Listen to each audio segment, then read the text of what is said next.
The flare-up of violence in eastern St Andrew resulted in a low turnout for students in the area.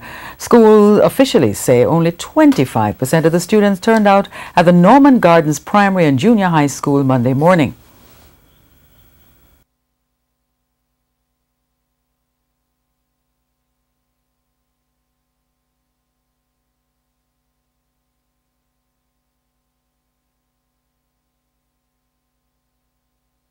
My kids are supposed to go to school this morning, and when I woke up I heard a couple shots. I said, no, I'm not going to go across the Oliver Road and then my kids get hurt. At the end of the day, I have to think about their safety as well as mine. I thought this morning is the first morning of school, and I thought they would look into themselves and say, no, make we give the children them a break.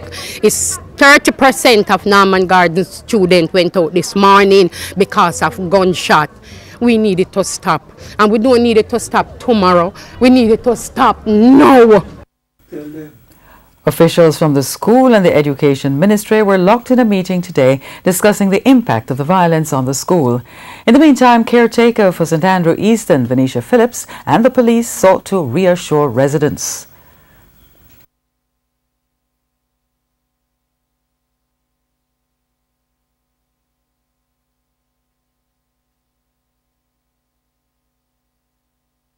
The police have really been working tirelessly with scarce resources, human resources, to maintain a buffer and to try to move in when they can, to see how best they can cauterize the situation. It's taking a toll on the citizens, particularly because 2 nights ago we were here trying to see how best we could prevent any more further flare-up in light of school being reopened.